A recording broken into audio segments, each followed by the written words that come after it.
Hey everyone, in this video I wanted to do something a little different. In this one I'm going to talk about 10 brutal truths about print on demand that I wish someone told me when I first started way back in 2005. So these are things I learned along the way, and I think if you're just starting out print on demand, or if you're trying to level up and you're finding it hard to go to the next level, I think some of these steps or lessons can help you with your print on demand journey. So I don't want to waste a lot of your time. I'm going to try and get through these really quickly, and hopefully at least one or more of these brutal truths can help you in your print on demand journey. So the first brutal truth is that not all print on demand sites are the same.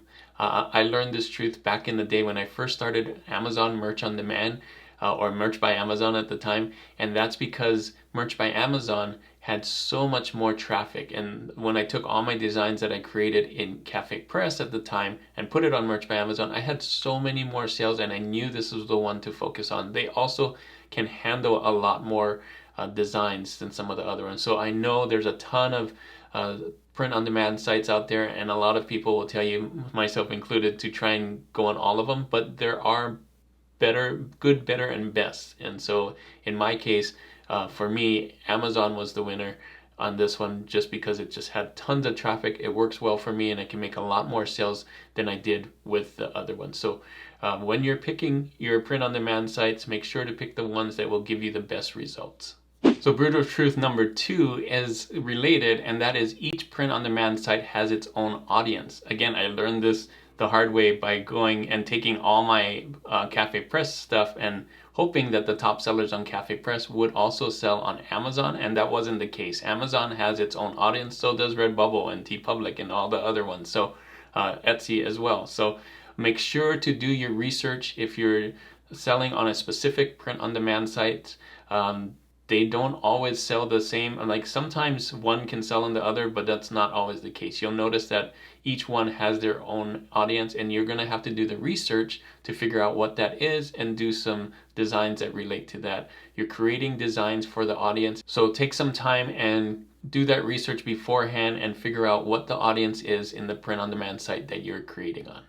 Brutal truth number 3 is you need to use data to help you make better decisions. Now, a lot of people start the new ones, just start and putting up designs up there and trying to figure it out as they go, but don't really know what to put on there. And like I said in the last one, you need to do your research and have data. And the best data, I think, is the data that you get when you get some sales. So if you know something is working for you, double down, triple down on those, and try and create more designs like those, or for that audience that you got sales for. And the likelihood of you getting more sales for that is a lot better than you just trying to throw up things that you have no idea that will sell. So data is really important.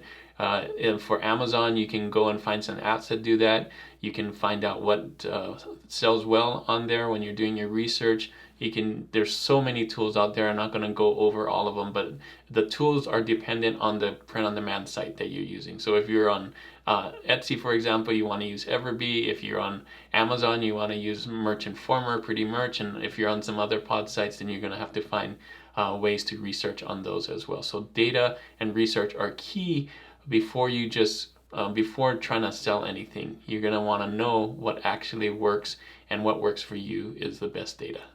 Brutal truth number 4 is don't just copy the popular things out there. I know some people may tell you that's the easiest way and show you, like, these things are selling, so do the same thing, but that's not a great strategy. One, because you could get a copyright strike on your design. Anything that's up there already is already copyrighted, so you shouldn't be copying those things. You could get your account taken down, and then you'll have nowhere to sell. Also, there's going to be a ton of copycats already, and if you did that, you're just going to be pushed on 2, 3, 4, page 4 and not be shown. So the best way to do it is be inspired by some of those, figure out what audience they're selling to, and how can you make something for that audience that's different and better than what's already out there. So not copying, but being inspired by it is a little different. You don't want to do the exact same thing, and you want to do something better, original, and something for that audience that they would pick instead of what's already out there.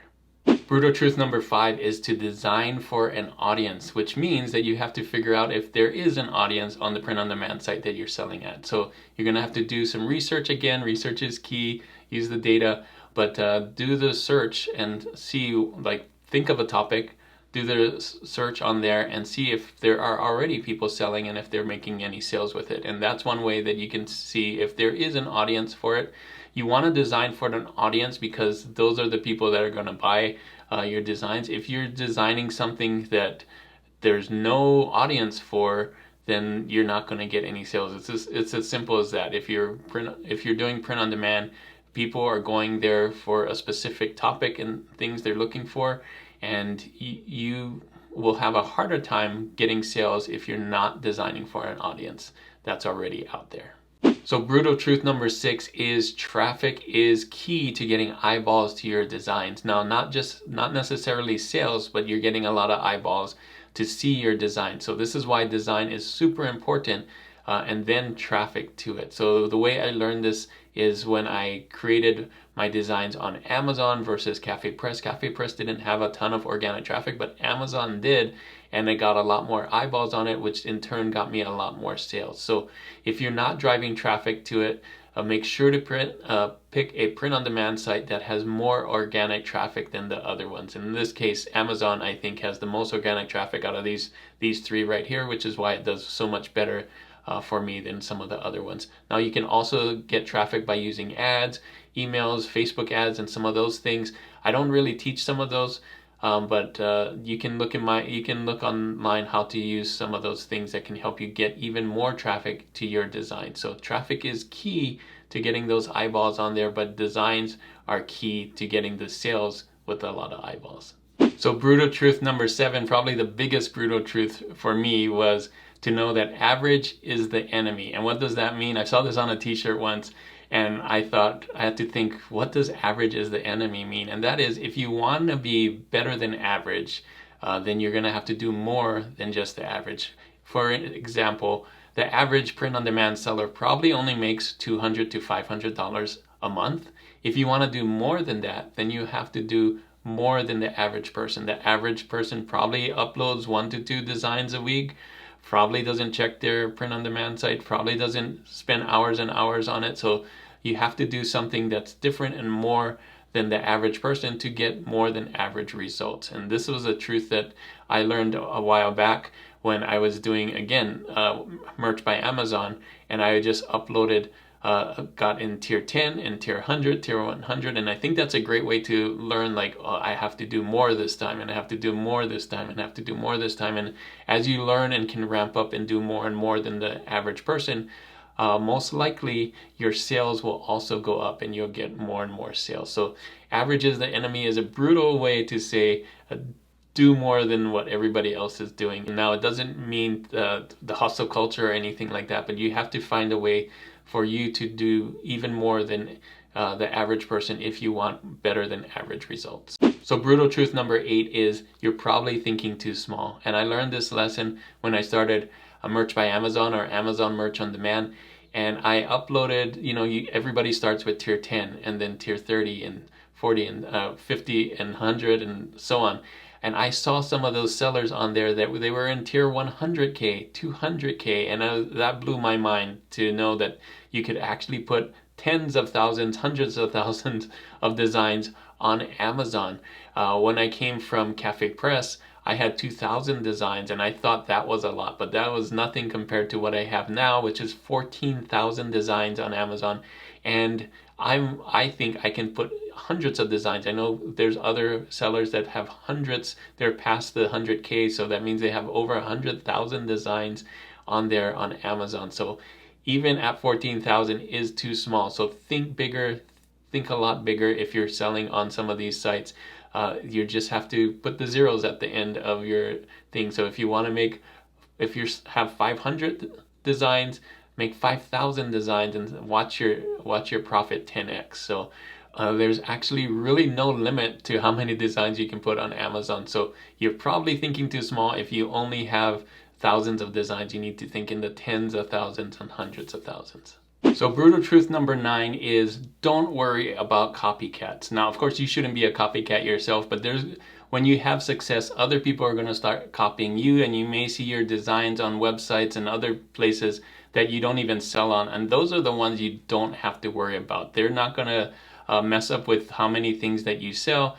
You have to worry about the copycats that are selling on the same print-on-demand site that you are. I would definitely report them because they would have an impact on your sales. But anything outside of that, if you're seeing designs being sold on some random website on Taiwan or in Asia or in some other country, you don't really have to worry about those because those aren't really impacting your Amazon sales or your Redbubble sales or whatever it is. So don't spend your time worrying about those copycats. That's really part of the business for print on demand.